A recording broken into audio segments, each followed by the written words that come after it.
Hey, good evening, ladies and gentle drunks. My name is Kevin Olson. I'm a recovered alcoholic. I want to welcome you all to the fourth dimension. Big book study, that is. I'm glad you guys are all here. I know I'm glad I'm here. I never feel more alive than when I'm sharing God's miracle of recovery in the program of Alcoholics Anonymous through the 12 steps of Alcoholics Anonymous that I discovered and was taught in a book called Alcoholics Anonymous. So let's get together and share this book tonight. Let's kick off, as we always do, with the set-aside prayer. Goes a little something like this. Sing along if you know the words. God, please help me to set aside everything I think I know about you, about me, about my fellow man, and about the 12 steps. And please allow me to gain a fresh new vision, perspective, and understanding of what you, what me, what my fellow man, and the 12 steps are all about. Amen. And as this is the fourth dimension big book study, I always like to read the two parts of our book that refer to the fourth dimension. So firstly, on page 8, Bill Wilson writes, I was soon to be catapulted into what I like to call the fourth dimension of existence. I was to know happiness, peace, and usefulness in a way of life that is incredibly more wonderful as time passes. And then on page 25, Bill Wilson writes that we have found much of heaven, and we have been rocketed into a fourth dimension of existence of which we had not even dreamed. All right. We're going to be catapulted. We're going to be rocketed. And for the sake of the tradition and custom of the fourth dimension big book study, everyone who will, please put one hand up like this. Everyone, please put another hand up like this.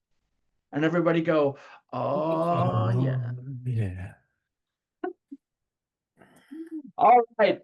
I'm glad you guys are here. I'm certainly, I'm very pleased to be here. I love this study, and I love sharing this book with you guys. I'm sorry I was a couple minutes late. I was talking to one of my sponsees who was, what are you gonna say, man? He's lost in the wilderness. He's sober, but like hanging on by a thread, man. Okay, and all we can do is just gently guide our sponsees back. Part of my job, I've been taught as a sponsor, is to keep my sponsees in the middle of Alcoholics Anonymous. Okay, keep them right in the middle of AA as much as we can. Okay, I always like to say, stay close to the fire, man. Stay close to the fire. Okay, we are and help, and then start chopping wood, man. Start chopping wood to help build the fire, and stay close to the fire. Okay. So anyway, that's why I was late tonight, and appreciate you guys hanging around, and let's get into this study. So one of the things we've been talking about the last couple of weeks is the doctor's opinion, Dr. Silkworth, and we learned about the cycle of alcoholism. And we learned last week about how we utilize that cycle to identify both ourselves as alcoholics, and then how to use that story to identify with someone new about their own alcoholism, okay? And give me one moment. I'm going to open up the cycle for us to share. And what I would love to do is have at least 2 more people tonight share their own cycle stories for the benefit of the group. And again, we're using these stories. We use this cycle, page XXVIII in the doctor's opinion, the cycle of alcoholism. We use this cycle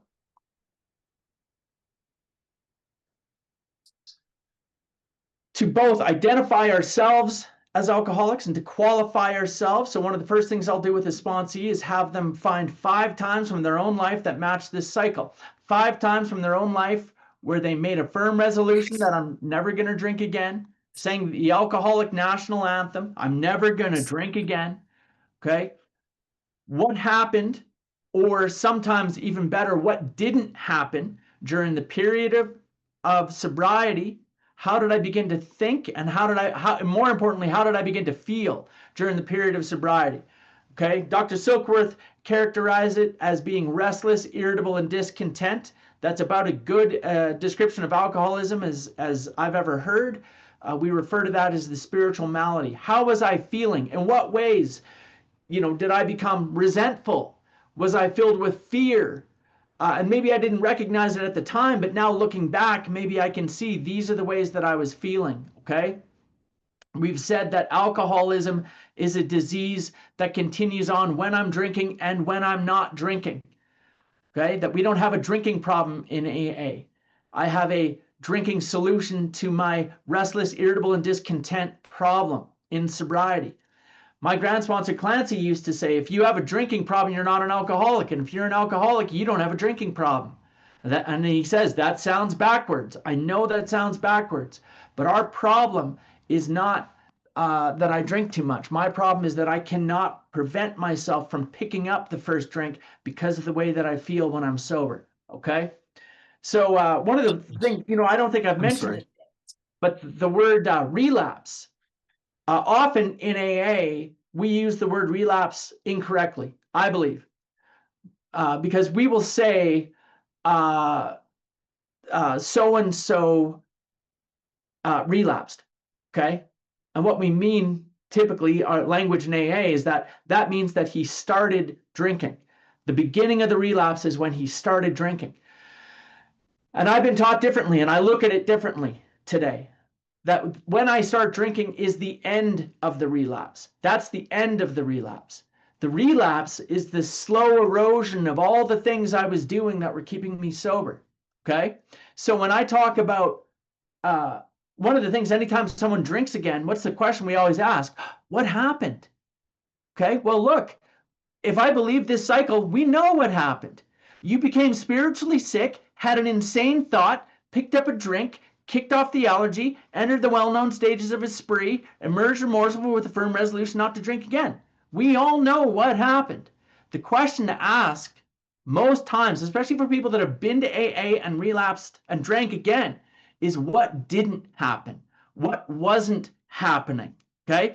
We've got a 12-point inspection check. You take your car to the mechanic and they take it through the 37-point inspection check, but we've got a 12-point inspection check. And somebody comes to me and they've drank again, or even not, like this fella I was just talking to on the phone. Doesn't take long to see of those 12 steps, which ones were missing. Okay. And I'm a one-trick pony, man. That's all I know to do is to find where those steps are, what's missing, where the gaps are in those steps, and then give them some suggestions, some direction, some action, and how to fulfill those things. So let's take a look at what wasn't happening.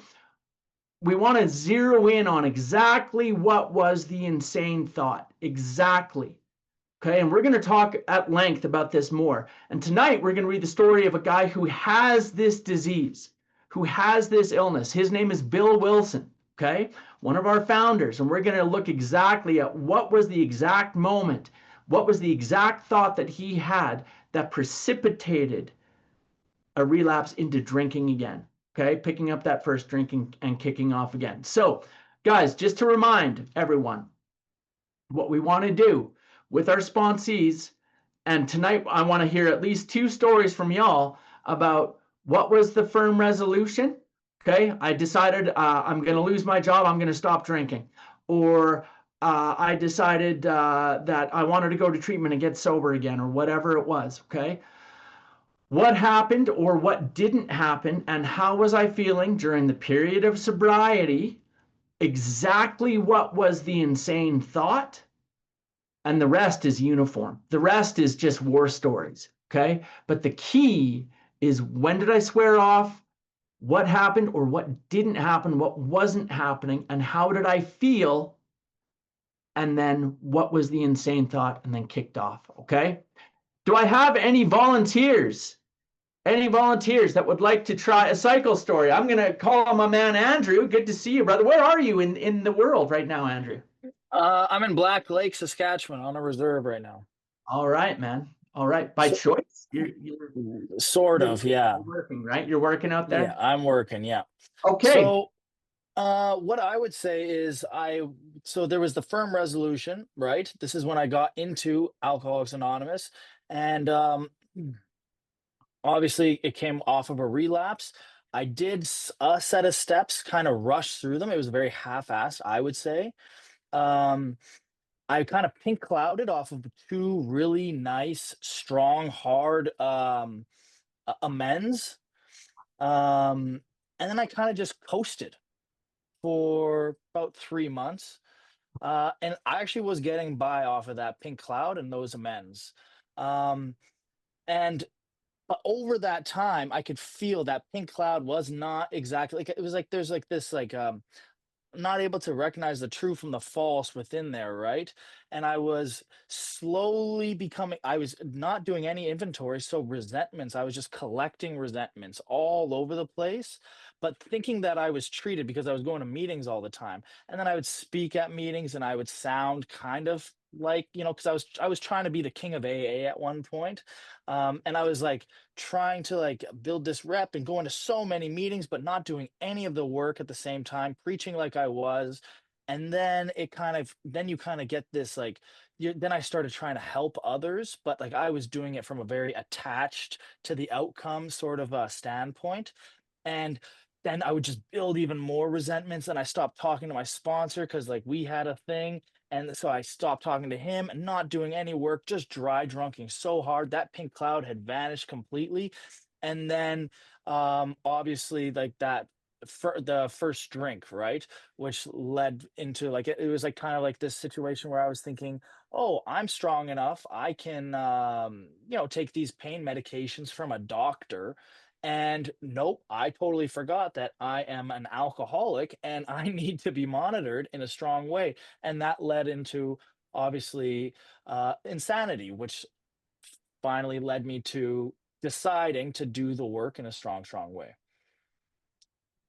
I think that's brilliant, man. I think that's great, Andrew. Well done. Good job. Great job, everybody. Round of applause for Thank you. Andrew. Anyone else? Anyone else want to volunteer with a cycle story?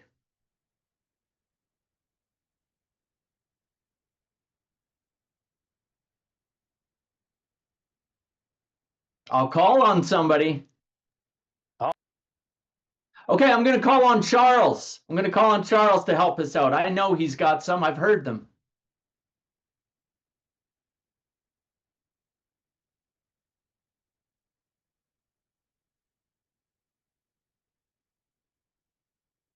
Oh, he's going to pretend he can't unmute it. There he goes. There he goes. All right, man. Oh, we can't hear you though, Charles.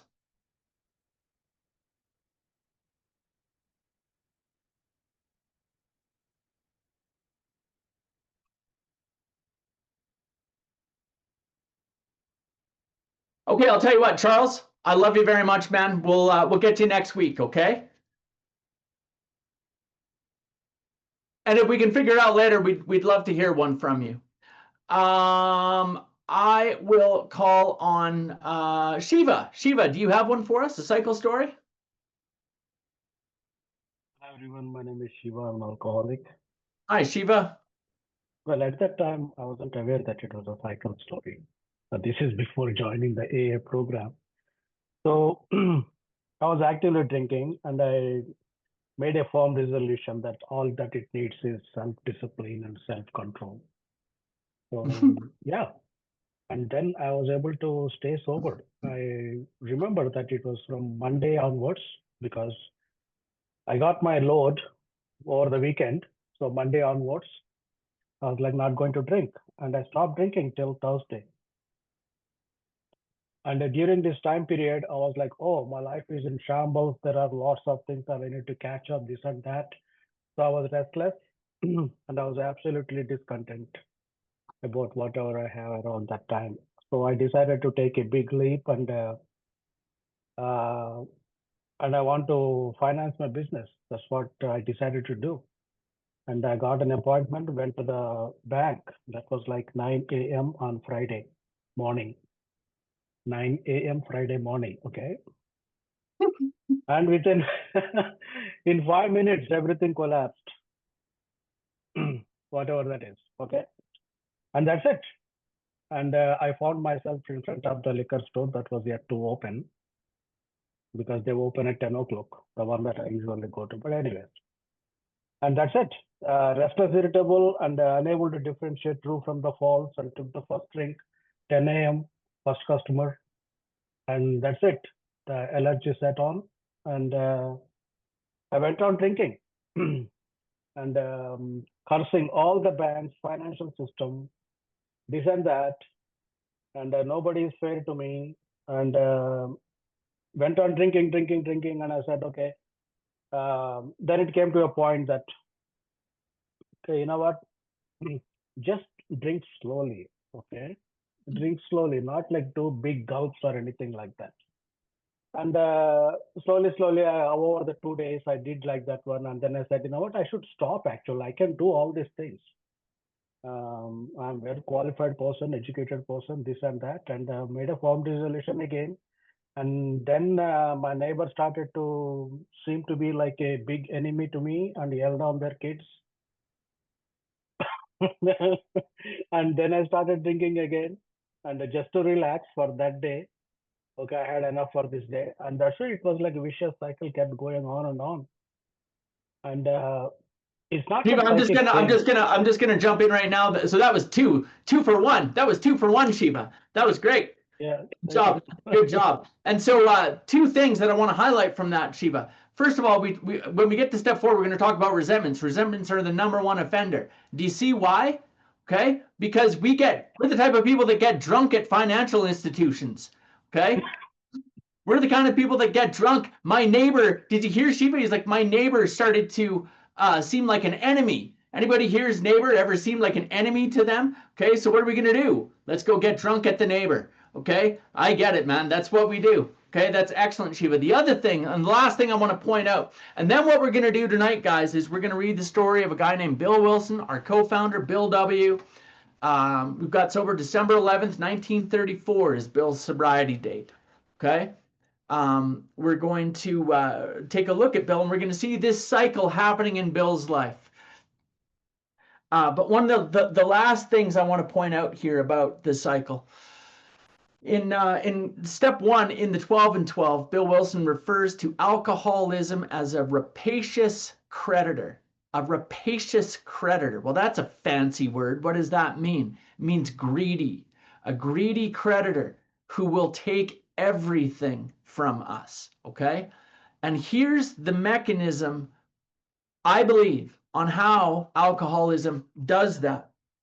Every time I go through the cycle, I become restless, irritable, and discontent, and I have an insane thought, take the drink, enter the well-known, trigger the allergy, enter the spree, emerge remorseful with a firm resolution.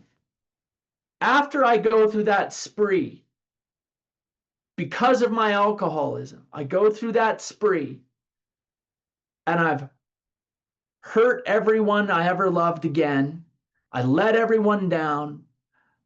I've lost my job. Now I'm in stress financially. All of the wreckage that comes with drinking again. Do you think that feeling that way makes my spiritual sickness better, or does it make my spiritual sickness worse? Makes it worse every time, man. And that's how alcoholism becomes this rapacious creditor. Because every time I drink, I wreck all the things in my life, and the knowledge of that does not make me want to get sober. There are people who are able to get sober based on the things that they've wrecked. We call them heavy drinkers.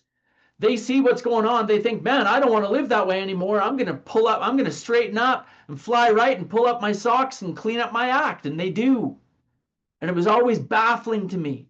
Why is it that he could do that and I can't? It's because we're sensitive and emotional, painful people. And the guilt and the shame and regret of all the things I did on my last time out don't make a guy like me want to get sober. They make a guy like me want to drink more than anything. You guys with me on that? Does that make sense to y'all? Yeah? I work with a lot of guys in Texas. I say y'all a lot these days, it seems. But anyway, Okay, so that's Shiva, you reminded me of that as well. When you decided you were going to not drink, and then Monday to Thursday you're like, my life is in shambles. Well, yeah, it's in shambles. Why? Because of our drinking. But the insanity of it is the knowledge that his life was in shambles because of his drinking didn't make Shiva want to get sober. It made him want to get drunk again. Okay, so that was a great job, Shiva. Thank you for sharing those with us. Okay, my man Brad is here tonight. And I assume you can do some reading for us. Thanks very Yeah, much, Benjamin, who stepped in the last couple of weeks while Brad was away traveling. Thank you very much, Brother Ben. Appreciate you. Brad, we are on page 1, chapter 1, Bill's story. And guys, I'm going to tell you, when the very first time I remember having a copy of this book in my hand was in a place called 5 North. Which is the psychiatric ward of the Medicine Regional Hospital, where I had been admitted and ended up living for an appreciable length of time. And the only I remember early on, somebody, because someone in that town was involved in the 12th step and was involved in cooperation with a professional community and outreach to hospitals, there was a copy of the big book in that psych ward. And a guy like me could pick up this book. But the problem is, I didn't know how to read. Okay. Now, I was university educated, but I didn't know how to read. Okay. That's the truth. Okay. I didn't know how to read this book anyway. And so I started on page 1. Okay. Because I don't read Roman numerals. That stuff's for losers, man. Okay. I started on page 1 and I started reading Bill's story and I was lost immediately. Because it's written in kind of an older language and there's a lot of references that I didn't get and so on. So I believe that part of my duty and part of my calling in my recovery, as part of my recovery, is help to fill in some of the blanks, help to give a little bit of the backstory of some of the antiquated stuff that Bill's talking about here, and help us to see how this New York failed night school lawyer's stock speculator from 1939, when the book was written, how what he's talking about applies to you and to me right now, today in 2025. Okay. Most of us look at Bill Wilson and think, I've got nothing in common with that guy. Okay. Because we're looking at external circumstances of Bill's life. But when we start to look at how Bill felt and how Bill thought and how Bill drank, I think if we look correctly with the right perception, I think everyone on this call will be able to identify with this guy, Bill Wilson. So with that said, Brad, let's kick it off. Chapter 1, Bill's story, page 1, War Fever. Hey everybody, Brad Soloto, recovered alcoholic. It's good to be back. Good to have you, brother. Thanks, man. War fever ran high in the New England town to which we knew young officers from Plattsburgh were assigned, and we were flattered when the first citizens took us to their homes, making us feel heroic. Here was love, applause, war, moments sublime with intervals hilarious. I was part of life at last, and in the midst of the excitement, I discovered liquor. I forgot the strong warnings and the prejudices of my people concerning drink. In time, we sailed for over there. I was very lonely and again turned to alcohol. Okay, so there's a lot already just in that first paragraph that, like, I read. By the time I read that first paragraph, I was like, this book is not for me. Maybe I'll try some of those ANA meetings, but I don't read this book, man. Okay, not at all, because it just made no sense to me. I had no idea what they were talking about. What war fever? What is war fever? And what war are they talking about? Okay, so Bill Wilson does here, he uses a device that's known as a cold open. Okay, anyone who's ever into live television or TV, they talk about a cold open. Okay, so Bill just boom puts us in the middle of his life instantly. There's no lead up. It doesn't talk about I was born in, here's my childhood, all that stuff. Boom. What it's talking about, Bill Wilson, he's about I bet you Rob could tell us. He's about 19, 20 years old right now, I think. And he's on his way to go fight in a war. So war fever is just talking about there was a lot of publicity and public relations and interest in this war that they were going to fight. Well, what war are they talking about? Okay, Is it World War II? Is it the Vietnam War? He was 21 years old. Okay, he's 21 years old, and he is off. That's how old this book is. He's off to fight World War I. Okay, and so World War I was it's a funny thing, but it was like actually like kind of popular. So there was like a war fever ran high, and rather than going to boot camp, when they went to boot camp, people would bring them into their homes. Okay, and they were like war heroes. They were going to go beat off the Hun in Europe. Okay, speaking of which, when it says in time we sailed for over there, it's quoting a very popular song from the time called Over There that I will spare you me singing right now. But it was just called Over There, and it's referring to Europe. So what Bill Wilson is saying right now, I was a kid, I was going to fight a war, we were war heroes, in time we sailed for over there, and already, brothers and sisters, what do we see? He got warned about drinking because his grandfather, Griffith Wilson, I believe, Rob, is that right? Griffith Wilson was his grandfather. Yeah. Was a terrible drunk, so people warned him, hey, you can't drink, man. You can't drink, Bill, okay? Anyone else here ever been warned by their family about the people that drank in their family? I was, okay? All three of my grandmother's brothers committed suicide. All three of them, okay? And they were two of them were alcoholics and one of them was just sick. And so I was warned early on, okay? And I didn't listen to those warnings either, just like Bill Wilson didn't. And then instantly at the end of the first paragraph, he says, I was very lonely and again turned to alcohol, okay? And already he's starting to use alcohol for what? As a way to cope with the unmanageability of his own feelings and his own thinking, okay? So back to you, Brad. We landed in England. I visited Winchester Cathedral. Much moved, I wandered outside. My attention was caught by a doggerel on an old tombstone. Here lies the Hampshire Grenadier, who caught his death drinking cold small beer. A good soldier is ne'er forgot, whether he dieth by musket or by pot. Okay, so this is kind of an old joke in AA that it's not pot. He's not smoking pot. It's potted beer, and that's what he drank. But they're talking about a guy who drank himself to death, basically. And what Bill Wilson is saying is this is an ominous warning to a guy like him who's over to actually fight a war, and the war is not the thing that's going to almost kill him. What's almost going to kill him is going to be alcohol. So he's foreshadowing now, okay? And this is in a place called Winchester Cathedral in England. They have an AA conference every year at this cathedral now, and many people, you can go find this tombstone. There's pictures of it online where you can go read about the old doggerel. But that's what Bill Wilson is doing. And keep in mind, guys, one of the things that Bill is trying to do here is make this a very compelling, interesting, intellectually sound, and very well-written book because they're trying to sell this thing. Okay, they want to sell. They've created stocks in this company called Works Publishing. They've all invested their own money into sell this book. So keep in mind, Bill Wilson is always trying to make this sound like a really good book and that it's very well written. So some of what he writes here is confusing, but he's using a lot of literary devices to try and make the language a little spicier.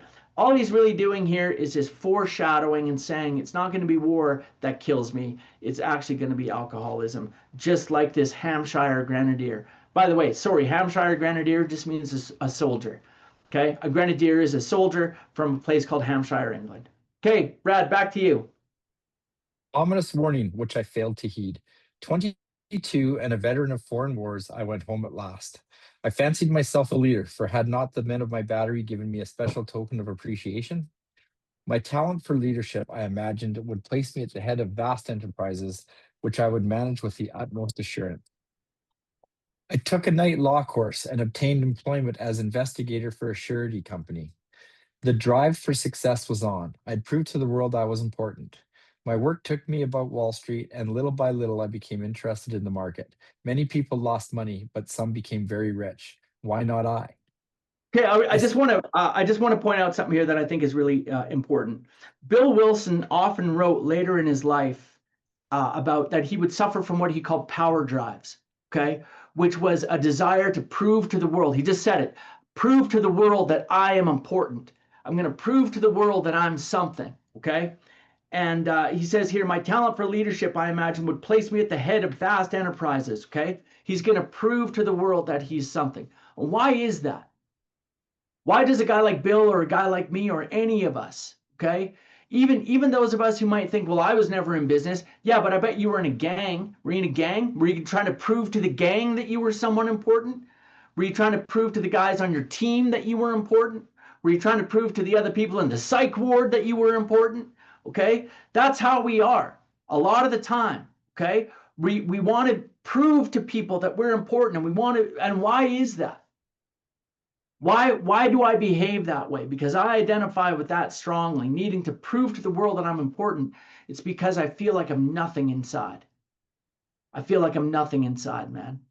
I feel empty inside. And I'm just obsessed with what other people think of me. Inferiority complex, Rob says, exactly right. Egomaniacs with an inferiority complex. And I can put on a good show outside, man. And I can put on the bravado. And I can really build myself up and pretend to look like something. And why is that? It's because inside I know that I'm nothing. Okay. And I found something when I was 12 years old that made me feel like something. Okay. And that was a 2-liter bottle of Rockaberry wine cooler. And I started taking some of those drinks, man. And suddenly, a nothing felt like an almost. Okay. And if you're nothing like me, feeling like an almost feels like top of the world, man. Okay. And that's why we feel these power drives. That's why Bill Wilson always had these power drives to prove to the world that he was something important. It's because inside we feel like we're nothing. We just feel empty. You know, that's a really good symptom of alcoholism that we don't talk about a lot. My first sponsor, let me share this with you. My first sponsor shared with me the 5 feelings that any human being can have. Okay. And this was like transformative to me because my sponsor said to me one day, Kevin, how are you feeling? I said, I don't know. I have no idea. And he said, good for you. That's honest. That's honest. And he gave me, this was such a simple little thing. And it's not in the book, but I want to share this with you. He said, Kevin, we can feel mad, sad, glad, afraid, or numb, or empty and numb. Okay. And I get that. And then he said, you can feel a combination of those at any time. So you can feel like sad and glad at the same time. It's like a happy, sad thing, or I'm mad and afraid, but I'm kind of glad too, whatever. Man, it was helpful for him to put those together for me. All right. Mad, sad, glad, afraid, and numb, or empty. Okay. And that feeling of emptiness, that feeling of numbness is why our ego forces us and pushes us to prove to people, whether it be at the captain of the business table or in the psych ward. I tried to prove to people that I was something special, that I was important. Okay. Anyway, back to you, Brad. I studied economics and business as well as law. Potential alcoholic that I was, I nearly failed my law course. At one of the finals, I was too drunk to think or write. Though my drinking was not yet continuous, it disturbed my wife. We had long talks when I would still her forebodings by telling her that men of genius conceived their best projects when drunk, that the most majestic constructions of philosophic thought were so derived. Oh, I identify with that completely. Okay. When I was 14 years old, I was going to be Jim Morrison, man. I thought I was the Lizard King. Okay. I'd write music and write, poetry and all that stuff, man. I had a lot more hair back then, but, I was it. I was the coolest kid at 14 years old in Medicine Hat, Alberta, man. I was the only one who knew. I'm in the basement by myself, keep in mind. But that's, I get it, man. Thinking that drinking and using, anyone else here ever fall prey to the idea that drinking and using was actually going to enhance our thinking and make us better? Okay, what we were doing? I absolutely did. I absolutely believe that. Okay, so that's what Bill Wilson's talking about there. By the time I had completed the course, I knew the law was not for me. The inviting maelstrom of Wall Street had me in its grip. Business and financial leaders were my heroes. Out of this alloy of drink and speculation, I commenced to forge the weapon that one day would turn in its flight like a boomerang and all but cut me to cut me to ribbons. Okay, so Living what Bill is saying here is he's looking at Wall Street for the first time, okay? And by that point, in the 1920s, anyone here ever heard of the Roaring Twenties? Anyone here ever seen The Great Gatsby? Anyone here ever seen Boardwalk Empire? Okay, this is what they're talking about, okay? That time, and the Great Depression hadn't happened yet. So we all know today about these terrible stock market crashes. That hadn't happened yet, okay? It's kind of like what we see with Bitcoin these days. Okay, so just when you think of Bill Wilson, just imagine just some crypto trader, just some guy who's just trying to get well on Bitcoin. Okay, and think of it that way. Okay, and that's what he's doing, and he's speculating on Bitcoin. You know, and however you may feel about Bitcoin is an outside issue. That's fine. I'm just trying to provide a little context. Okay, that's what he's doing. Okay, and he's saying like, man, this what could go wrong? It's fail safe. The maelstrom, which is just like a hurricane. Think of it like a hurricane of Wall Street, and he's going to get rich. Okay. Now he's saying this alloy of drink and speculation. So an alloy is when they take two metals and merge them together to make a stronger metal. So steel, for example, is an alloy. I think of iron and aluminum or something like that. Okay. They meld two metals together, that's an alloy. So he says, and drink and speculation. Speculation just means investing in stocks. That's all it is. Iron ore. Thanks to Josh L for iron ore. That's great. Okay, drink and speculation. So what he's saying is drinking and investing in the stock market are going to merge together to create a boomerang. And what happens with the boomerang? We throw it, and what happens? Comes back and it's going to cut him into ribbons. So again, he's kind of foreshadowing here a little bit. All right. The next line he's going to say, living modestly, my wife and I saved $1,000. So that's $1,939, which would be about $15,000 today, just for perspective. So he's saying my wife and I saved 15 grand, and now Bill is going to take off, and he has a theory about stock markets that I'll share with you in a minute once Brad reads through it. Living modestly, my wife and I saved $1,000. It went into certain securities, then cheap and rather unpopular. I rightly imagined that they would someday have a great rise. I failed to persuade my broker friends to send me out looking over factories and managements, but my wife and I decided to go anyway. I developed a theory that most people lost money in stocks through ignorance of markets. I discovered many more reasons later on. We gave up our positions and off we roared on a motorcycle, sidecar stuffed with tent, blankets, a change of clothes, and 3 huge volumes of a financial reference service. Our friends thought a lunacy commission should be appointed. Perhaps they were right. I had had some success at speculation, so we had a little money. But we once worked on a farm for a month to avoid drawing on our small capital. That was the last honest manual labor on my part for many a day. We covered the whole eastern United States in a year. At the end of it, my reports to Wall Street procured me a position there and the use of a large expense account. The exercise of an option brought in more money, leaving us with a profit of several $1,000s for that year.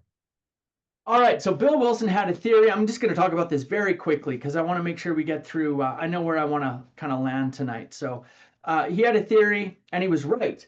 All the guys in New York were trying to invest in these companies, and all they were getting was reports from these factories about what was going on in the factories, but no one was actually going to investigate what was actually happening in these businesses.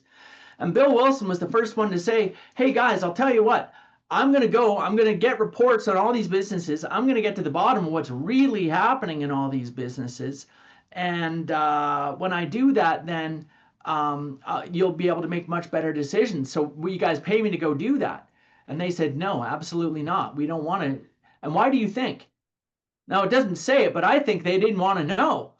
Okay? We don't want to know, Bill. We're all getting rich right now, man. Why don't you leave well enough alone? Sure enough, Bill went and he generated these reports. And his reports, I've been told, were used for years, actually, on Wall Street, that they were actually seen as being very beneficial. So that's what he did, and that's what he and Lois, his wife Lois, did. You can find pictures if you Google Bill and Lois Wilson motorcycle. You can find pictures on the internet of them in a motorcycle. Maybe Rob just uploaded one.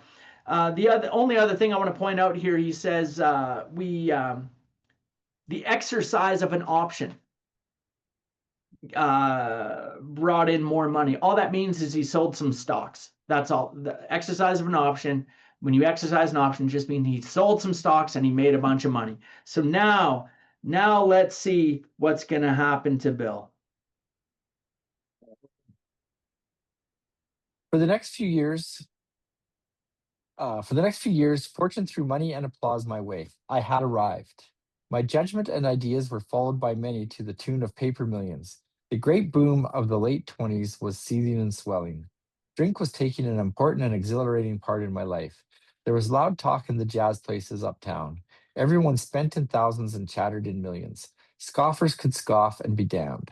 I made a host of fair weather friends. My drinking assumed more serious proportions, continuing all day and almost every night. The remonstrances of my friends terminated in a row, and I became a lone wolf. There were many unhappy scenes in our sumptuous apartment. There had been no real infidelity, for loyalty to my wife, helped at times by extreme drunkenness, kept me out of those scrapes. There's a saying that the only thing worse for an alcoholic than bad luck is good luck.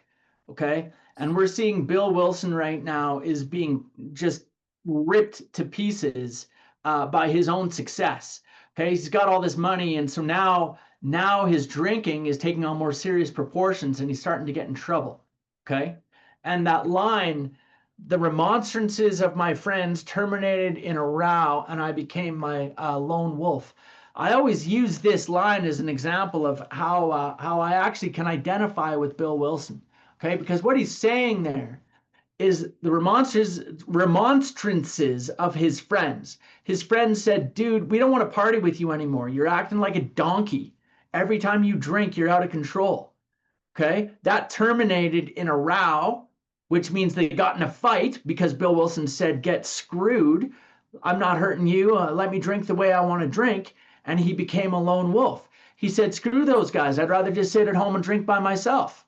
Okay. On that basis, you better believe I identify with Bill Wilson. Anyone wanted to talk to me about the way I drink, I'll just go drink alone. I don't care. Okay, that's how I am. So I totally understand that.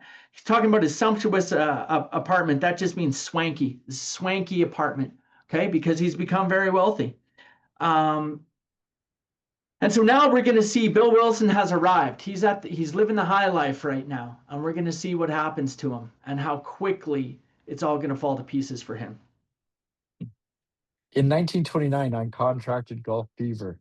We went at once to the country, my wife to applaud while I started out to overtake Walter Hagen. Liquor caught up to me much faster than I came up behind Walter. I began to be jittery in the morning. Golf permitted drinking every day and every night. It was fun to roam around the exclusive course which had inspired such awe in me as a lad. I acquired the impeccable coat of tan one sees upon the well-to-do.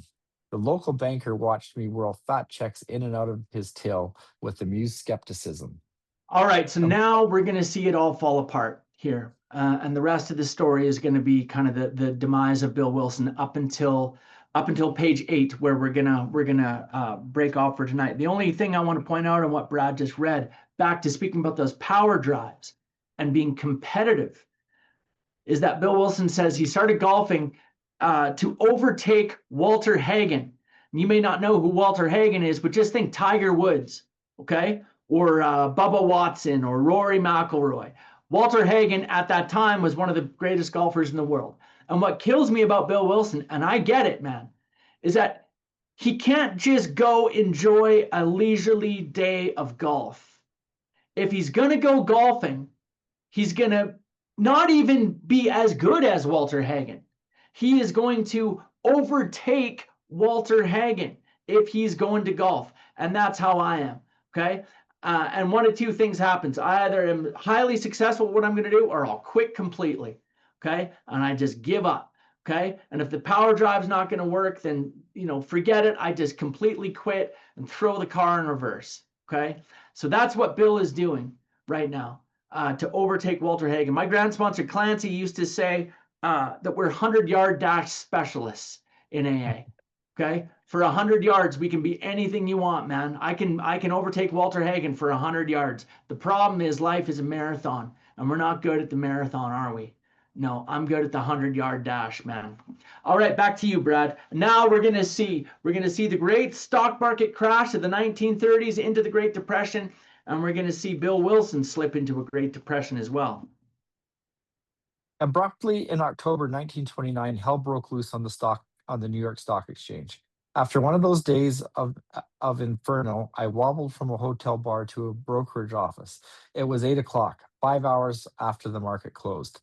The ticker still clattered. I was staring at an inch of tape which bore the inscription XYZ minus 30 or XYZ 32. It had been 52 that morning. I was finished, and so were many friends. The papers reported men jumping to death from the towers of high finance. That disgusted me. I would not jump. I went back to the bar. My friends had dropped several millions since 10 o'clock. So what? Tomorrow was another day. As I drank, the old fierce determination to win came back. Fierce determination to win. There you go. Back to you, Brad. Next morning, I telephoned a friend in Montreal. He had plenty of money left and thought I had better go to Canada. By the following spring, we were living in our accustomed style. I felt like Napoleon returning from Elba. No St. Helena for me. But drinking caught up with me again, and my generous friend had to let me go. This time we stayed broke. We went to live with my wife's parents. I found a job, then lost it as the result of a brawl with a taxi driver. Okay, so he Mercifully- is really starting to unravel here. First of all, anytime you go to live with your wife's parents, it's probably not a good indication of great success in life. Okay? and now he's getting in a brawl with a taxi driver and he lost his job as a result. Like, he's really going to pieces here. Okay? And what we're going to see here in a few paragraphs is Bill Wilson start to exert that firm resolution. He's going to start saying, that's it, I'm done, I'm not going to drink anymore. And we're going to see what happens to the cycle that we just went through with Bill Wilson. Mercifully, no one could guess that I was to have no real employment for 5 years or hardly draw a sober breath.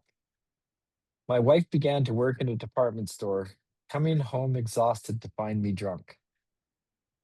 I became an unwelcome hanger-on at brokerage places. Liquor ceased to be a luxury. Anyone here ever been an unwelcome hanger-on around parties and other? Yeah, man, that was like my nickname for years. Oh yeah, it's Kevin the Mooch. Kevin the Mooch, the unwelcome hanger-on. Yeah, I get it, man. That was me. That was me. Liquor ceased to be a luxury. It became a necessity. Bathtub gin, 2 bottles a day, and often 3 got to be routine. Sometimes the small deal would net a few $100s, and I would pay my bills at the bars and delicatessens. This went on endlessly, and I began to waken very early in the morning, shaking violently. A tumbler full of gin, followed by a half a dozen bottles of beer, would be required if I were to eat any breakfast. Nevertheless, I still thought I could control the situation, and there were periods of sobriety which renewed my wife's hope. Gradually, things got worse. The house was taken over by the mortgage holder. My mother-in-law died. My wife and father-in-law became ill. Then I got a promising business opportunity. Stocks were at the low point of 1932, and I had somehow formed a group to buy. I was to share generously in the profits. Then I went on a prodigious bender, and that chance vanished. I woke up. This had to be stopped. I saw I could not take so much as one drink. I was through forever. Okay, there. What's that? What's that, you guys? That's Bill Wilson kicking off the firm resolution right there. That's it. I'm done. I'm through. I'm through forever, he says. Forever. Okay? And we're going to see that's the sound of willpower, by the way. Okay? That's willpower. I'm going to exert my willpower. Okay? For us, when I start drinking, it's like driving a car on sheer ice towards a brick wall, man. Okay? And willpower is the brake.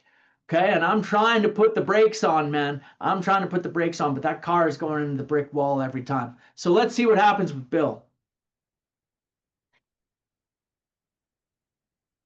Before then, I had written lots of sweet promises, but my wife happily observed that this time I meant business, and so I did.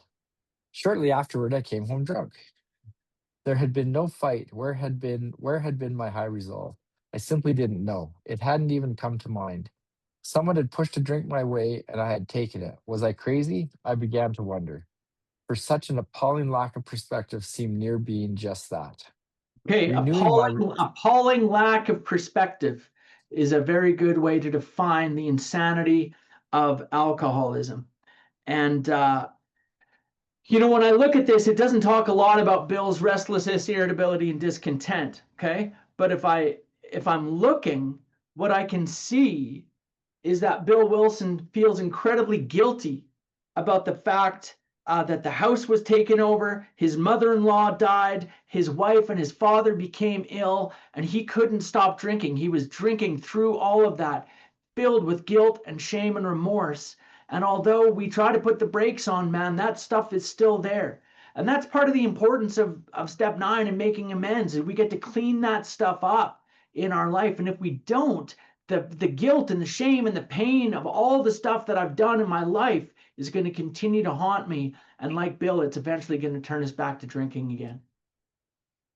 Renewing my resolve, I tried again. Okay, so we're swearing off again. Some time passed and confidence began to be replaced by cocksureness. I could laugh at the gin mills. Now I had what it takes. One day I walked into a cafe to telephone. In no time, I was beating on the bar, asking myself how it happened. As the whiskey rose to my head, I told myself I would manage better next time. But I might as well get good and drunk then, and I did. The remorse, horror, and hopelessness of the next morning are unforgettable. The courage to do battle was not there. My brain raced uncontrollably, and there was a terrible sense of impending calamity. I hardly dared cross the street, lest I collapse and be run down by an early morning truck, for it was scarcely daylight. An all-night place supplied me with a dozen glasses of ale. My writhing nerves were stilled at last. A morning paper told me the market had gone to hell again. Well, so had I. The market would recover, but I wouldn't. That was a hard thought. Should I kill myself? No, not now. Then a mental fog settled down. Gin would fix that, so 2 bottles and oblivion. The mind and body are marvelous mechanisms, for mine endured this agony 2 more years. Sometimes I stole from my wife's slender purse when the morning terror and madness were on me. Again, I swayed dizzily before an open window or the medicine cabinet where there was poison, cursing myself for a weakling.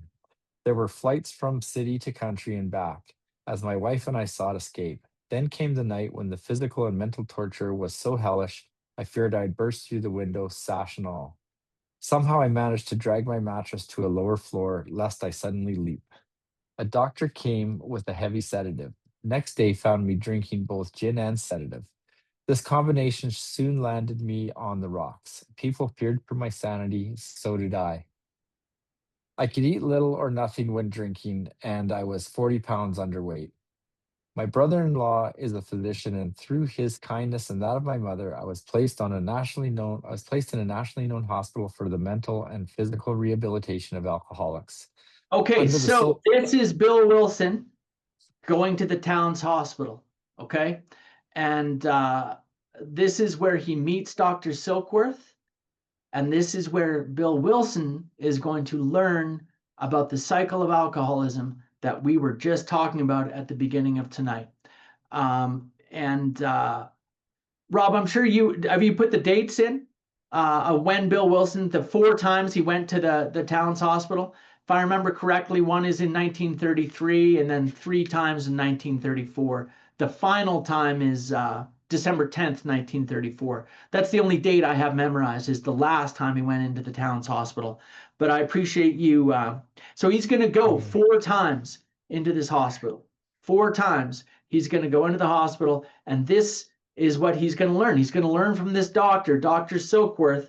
He's going to learn about this, the cycle of alcoholism, and I'm going to point out where it happens. Then I'm going to make a very important point on that. And just in case anyone's wondering, we're going to just go into onto page 8, and we should wrap up a little after 7 o'clock tonight. Brad, back to you. Under the so-called belladonna treatment, my brain cleared. Hydrotherapy and mild exercise helped much. Best of all, I met a kind doctor who explained that, though certainly selfish and foolish, I had been seriously ill bodily and mentally. Okay, so that's Dr. Silkworth, and learning that I've been seriously ill bodily and mentally. Physical allergy, phenomenon of craving, and the mental obsession, bodily and mentally. He learned that from Dr. Silkworth. It relieved me somewhat to learn that in alcoholics, the will is amazingly weakened when it comes to combating liquor, though it often remains strong in other respects. My incredible behavior in the face of a desperate desire to stop was explained. Understanding myself now, I fared forth in high hope. For 3 or 4 months, the goose hung high. I went to town regularly and even made a little money. Surely this was the answer, self-knowledge. Okay, so what But I it was not. want to say here is that Bill Wilson has gone to the town's hospital and he has learned the cycle and he knows the cycle. And a lot of times, brothers and sisters, I see people come to primary purpose group or people come to this study and they learn the cycle and they think, man, now I know, self-knowledge. I understand now. I have the solution. I learned the cycle. And that's incorrect. All the cycle does is highlights our problem. That's it. But the cycle in and of itself is only one of 12 steps. I have a lot more work to do to have the spiritual awakening, to affect the, as Dr. Sokor said, the psychic change. That is the solution, okay? But it can be very deceiving because it's so fulfilling and so validating. The first time somebody shows us the cycle, it's like, oh man, that's me. That's exactly. I remember the first time it was shown to me. Okay. Yeah, that's so validating that it seems like we've discovered a truth that is a solution. And although it is a truth, it is the truth about our problem. But as we learned early on in this study, we have a problem, we have a solution, and we have a program of action to help us achieve the solution to overcome the problem. So Bill Wilson has fallen prey to the same thing. You know, I see it all the time, man. Guys will come and they've got their big book and the first like 43 pages, all about step one. Man, it's highlighted and there's little stickers and there's writing in the margin. And it's funny, you get back into like steps 10, 11, and 12 in this book and it's like they haven't even turned the pages yet, okay? Thinking that self-knowledge is going to get us sober is incorrect. And Bill Wilson is going to find that out the hard way right now. But it was not, for the frightful day came when I drank once more.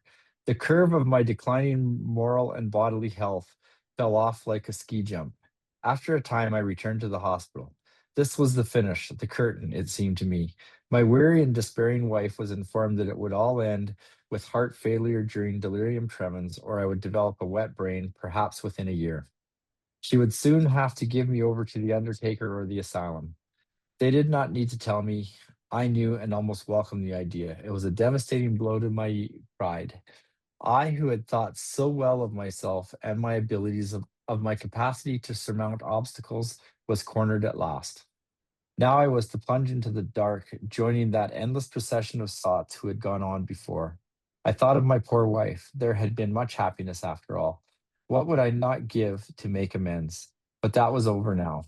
No words can tell of the loneliness and despair I found in that bitter morass of self-pity.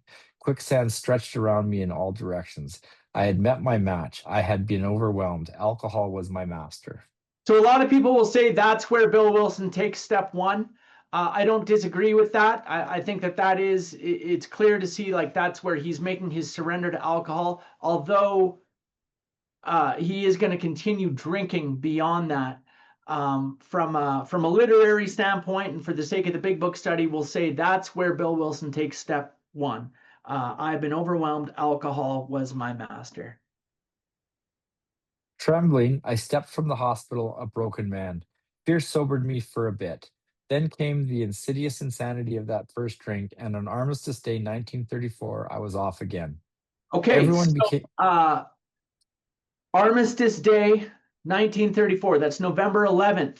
Okay, we call it Remembrance Day in Canada. Now I think they call it Veterans Day. Back then it was Armistice Day, November 11th. Okay, and so Bill Wilson, he doesn't get sober again until December 10th, 1934. So he's going to go out drinking for almost an entire month. Bill Wilson was a veteran of World War I. And what do you think he was drinking about? Why do you think he started drinking again on Armistice Day? Remembrance Day. I'm guessing that he was living in a lot of some level of genuine trauma, but a lot of also just self-pity and trauma about the war and everything he had done and all that stuff. And that was enough for him to believe the lie to kick off the first drink. Okay. Just to provide a little context on that.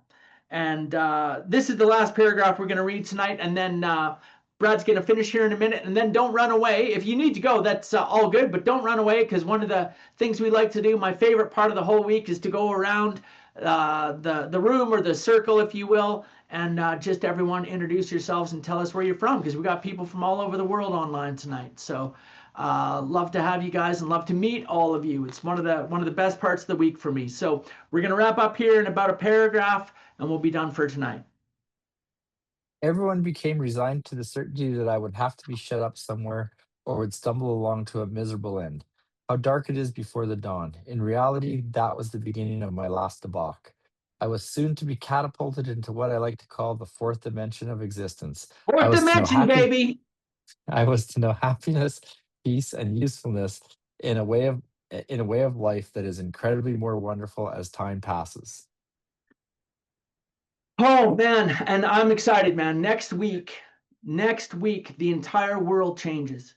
Next week, your life and mine are changed forever, because next week, Ebby Thatcher comes to visit Bill Wilson in his kitchen, and the entire course of humanity is changed forever. And my life and yours are saved forever from the alcoholic pit. And I can't wait to share it with you. I can't wait to be here with you guys again next week to go through all of that.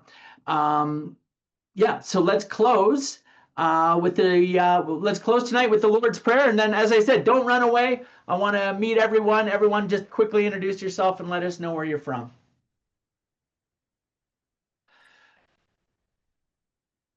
And we'll end with the Lord's Prayer. Our Father, Father, who art in heaven, hallowed be thy name. Thy kingdom come, thy will be done on earth as it is in heaven. Give us this day our daily bread. Give us our trespasses. We forgive those who trespass against us. Lead us not into temptation, but deliver us from evil. For thine is the kingdom, the power, and the glory, forever and ever. Amen. Oh, yeah. All right. Let's start with Andrew. Introduce yourself again and tell us where you're at, man.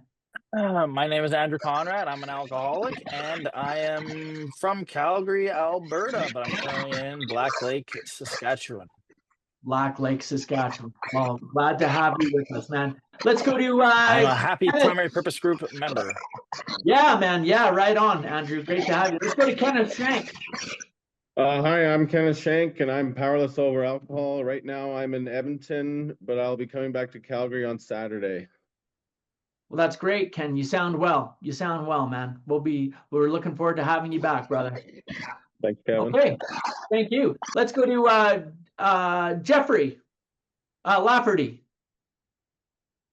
Me. Yeah, I'm Jeff Lafferty. I'm from Lorain, Ohio. Great to have you, Jeff. I'm guessing we might have a mutual friend. Yeah, we do. We got a mutual friend named Ben and Adrian. Oh, right on. Great. Okay, well, let's go to Ben Collins on that note. Hello, everyone. My name is Benjamin. I'm an alcoholic from Elyria, Ohio. Thank you, Kevin, Brad. Thank you. It's our pleasure, man. Our pleasure. Great to have you.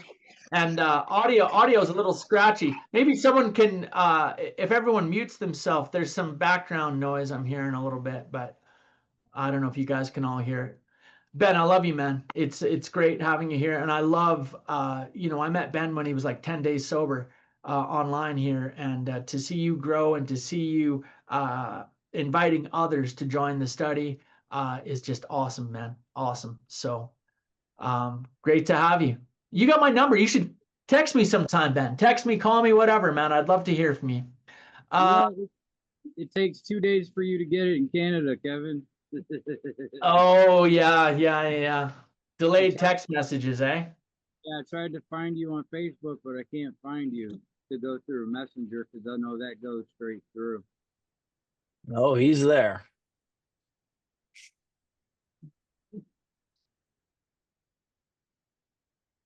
I just sent you a text just now, Ben. Let me know if you get that. It should not take two days, man.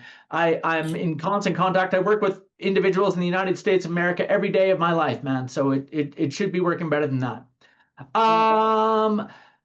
Speaking of my Facebook profile, if you look and you see this face, you may see another face on my Facebook profile that's much prettier than my face, and that would be my lovely partner, Danelle, who I'll say, Danelle, would you like to say hello? I'm Janelle and I'm an alcoholic. Hi, Thank you Janelle. Kevin, for the study. Oh, and that's Ebby. That's Ebby. This is little Ebby. Yeah, I named him off of Ebby Thatcher too. No, Yeah, she's the best. Okay, that's great. Let's go to Maggie. Hi, my name is Maggie. I'm an alcoholic from Calgary. Great to have you, Maggie. Looks like you're wearing your work outfit, like your work. Yeah, For great. school, yeah. Maggie's kicking butt, man. Staying sober, back in school. Yeah, she's awesome, man. We're all really proud of you, Maggie. You keep doing what you're doing. That's awesome. Linda, are you there?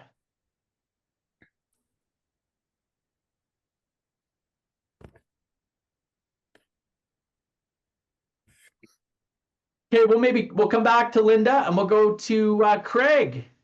I'm here. Oh, hi, Linda. Hi, how you doing?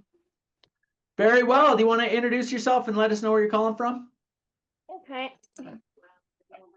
My name is Linda Manetta, an alcoholic.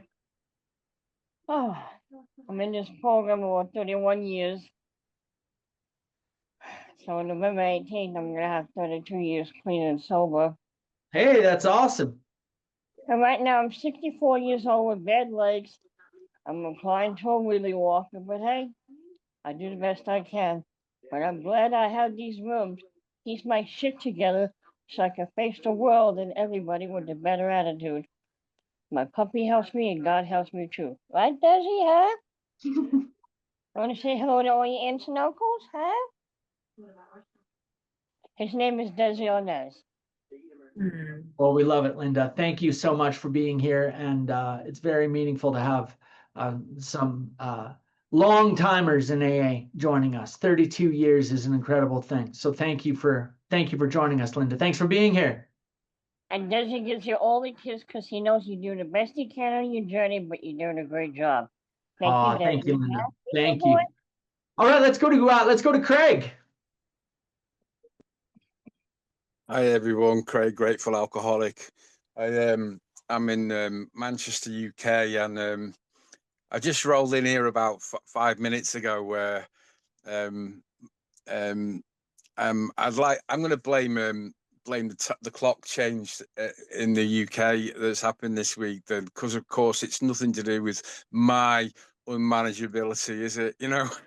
No, we'll always find someone else to blame, won't we? Yeah. But Craig, how long have you been sober now? How long have you been sober? Now I'm what date are we? 29th. I'm like 13 and a half months now, you know, and yeah, not that I'm counting, but just really grateful for these meetings, really grateful for your study. Like, I get in here when I can, and for God for helping me out. You know, he's a buddy that I can't see, but I know they're there. Amen. Great to have you, Craig. Proud of you, man. Proud of you, big time. Let's go to Richard. Thank you, Kevin. My name's Richard. I'm a real alcoholic, and I'm tuning in from St. Louis, Missouri. Welcome anybody that's new to the study. And thank you, Rob, for putting all the good stuff in the chat, bringing this thing to the fourth dimension, and to Brad for reading, and to Kevin, fantastic job. This is the greatest news in the world for the alcoholic. Thanks for letting me share. Thank you, Richard. Thank you. Let's go to Liza. Hi, everyone. Liza. I'm an alcoholic, and I am too from St. Louis, Missouri, and want to thank Brad for reading and Rob for all the wonderful information, and for you, Kevin. So wonderful, so helpful. I loved how relevant you made Bill's story. I'm so grateful for all of you guys. Thank you. Thank you, Liza. Thanks for being here. Great to see you. Let's go to Josh L. Hey guys, how are you? It's Josh. I was hoping it was like Josh. It's Josh. Yeah, my name's Josh Lewis, and I'm an alcoholic. And I am 200 days sober today. And for a second there, Kevin, you mentioned maybe just a heavy drinker. And I thought maybe I'm just a heavy drinker. And then a few more stories from Bill. And I remembered a couple of my hangovers in my disastrous 24-year bender. So I'm going to stay sober today. And thank you for the Big Book study. This is my first one, and I'll be attending next week. I appreciate all the work you and your lovely partner do. So thank you. Yeah, thanks, man. And listen, in probably about 2 weeks, we're going to be in the chapter, There is a Solution, and we're going to talk more deeply about moderate drinkers, heavy drinkers, and real alcoholics. And it was, again, a turning point in my understanding of how I fit into that. So stick with us, and I know you will. We'll see you soon. Yeah, thank you so much. Much love, you guys. All right, brother. Let's go to Gail. Oh, thanks, Kevin. Gail, alcoholic from Kelowna, BC. And another excellent meeting, and it's also another one of those meetings where if I was in doubt whether I was an alcoholic, it just ripped the hell right out of that. So thanks everybody for the reading and everybody and just everybody. Thanks, Kevin. Make my week. Thank you. Well, you know what they say, Gail, our job when we teach this work is to comfort the disturbed and to disturb the comfort. Yes. Oh, I haven't heard that for years. That's true. Yeah. Yeah. I love that. So speaking of, we'll go to Brad. Hey everybody, Brad Sillitoe, recovered alcoholic. I'm right here in Calgary, Alberta today. All right. Thank you so much, as always, Brad, for reading for us tonight. Excellent. Thank you, everybody. Excellent job. I know it's not easy to both Ben and Brad. I know it's not easy to read because you never know, like, at what point am I going to jump in and cut you off and all that. Both you guys do a great job. And it's never quite the same. There's stuff that I'm going to jump in and other stuff. Yeah. And I hear you pause sometimes. You're like, geez, usually he says something there. But I'm also looking at the clock and thinking, I got to land this plane soon, man. I try to be up by 7 o'clock. So anyway, you guys do. I try to predict. Yeah. I'm a little unpredictable sometimes, as some of y'all know. And last but not least, the man, the myth, the legend, the MC, the master of ceremonies, the man who makes it all fourth dimensional, Mr. Rob K. Oh, thanks, Kevin. Kevin, you and Brad do a great job. And Benjamin, never forget about you when you have to read. Just want to thank you. Also, just to let people know, there's a lot of stuff that goes into the chat. I hope that you get to read some of it and take a look at it. There's an article in there that I put in, and it's 2 motorcycle hobos. And it is the story of that Lois documented on their motorcycle trip, where they went to, what they did, from her perspective also, because Bill was drunk half the time. So it's an interesting read. It's not long, but it is an interesting read if you're interested. If you're not, then that's fine too. Remember, history and that stuff is not going to keep you sober. It makes it interesting. It makes it more interesting for me because I'm wired that way. But it doesn't keep you sober. The 12 steps are what keep us sober. It's our relationship with our higher power. So Amen. These other things are great, but they're not going to keep you sober. So just please keep that in mind. Thanks, Kevin. Appreciate you, brother. Appreciate you, man. All right, guys. Yeah, as Rob said, Bill was drunk a lot of the time. And so Bill had a book that he wrote after, years into his sobriety called As Bill Sees It. And then Lois actually wrote a book about her memory of the early history that's called Lois Remembers. Mm-hmm. Okay, you guys. Love you all. We'll see you all next week. This has been the Fourth Dimension Big Book Study. And look forward to seeing you all next week. God bless. And do what your sponsors tell you to do. All right. Bye-bye. Thanks, Rob. You're like chocolate. You just make everything a whole bunch better. You're very kind, Gail. Thanks. Thanks. Have a great one, everybody. See you next week, guys. See you, Richard.